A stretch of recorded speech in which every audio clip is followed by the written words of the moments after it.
Hi friends, कैसे हो आप लोग। स्वागत है आपका अपने चैनल आर के कहानी पर। तो फ्रेंड्स, आज मैं फिर से लेके आया हूँ आपके लिए काफी ज्यादा दर्दनाक कहानी। तो चलिए बिना वक्त गवाए कहानी को शुरू करते हैं। शीर्षक का नाम है बाप बेटे की रुलाने वाली कहानी। आनंद एक कॉलेज में छात्र था। उसने एक डीलर के शोरूम में एक सुंदर स्पोर्ट्स कार देखी थी और वो लंबे समय से अपने लिए ऐसा ही कार चाहता था। आनंद जानता था कि उसके माता पिता इसे खरीदने के लिए सक्षम हैं, इसलिए उसने उन्हें बताया कि उसे ये कार अपने ग्रेजुएशन कंप्लीट होने पर गिफ्ट के रूप में दे।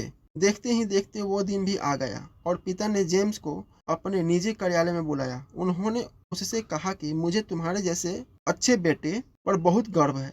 उन्होंने उसे बताया कि वह उससे कितना प्यार करता है और उसे एक प्यारा रैपर से लिपटा हुआ उपहार दिया। आनंद उस छोटे से गिफ्ट के डिब्बे को देखकर निराशा महसूस करने लगा, लेकिन वह जानने के लिए उत्सुक था कि ऐसा क्या था उस बॉक्स में।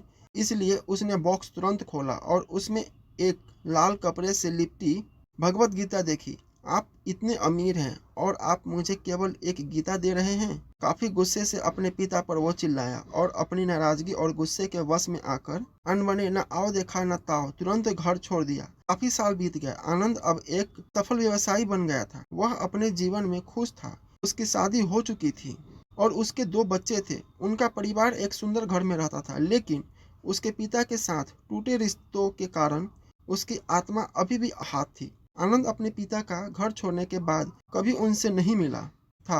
आनंद को उस दिन के बाद अपने पिता को न मिलने का पछतावा हमेशा रहने वाला था, क्योंकि एक दिन उसे एक पत्र मिला जिसमें उसके पिता के निधन की खबर थी और साथ ही ये बताया गया था कि उन्होंने अपने जीवन भर की पूंजी वसीयतनामा के अनुसार अब आनंद के नाम कर गए थे। अपने पिता की सारी संपत्ति विरासत में मिली।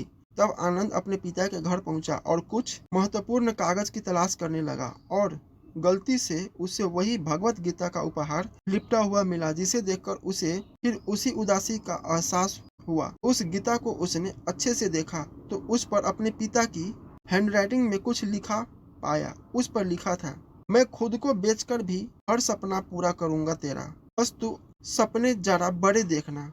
ये बोल रहा बाप नहीं, जिंदगी का सबसे पहला दोस्त तेरा।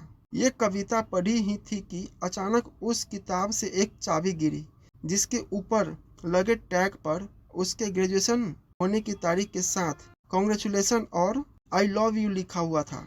आनंद के सर के ऊपर से उसके पिता का साया तो पहले ही उठ चुका था और आज उसकी जिंदगी की सबसे बड़ी गलती के बारे में जानकर उसके पैरों के नीचे से जमीन भी खिसक गई। इस दिन आनंद की आंखें और रूह दोनों पछतावे के आंसू रोई। तो फ्रेंड्स, कैसा लगा स्टोरी कमेंट करके बताइए और हमारे चैनल को सब्सक्राइब जरूर कर दीजिए। मिलते हैं अगले स्टोरी में।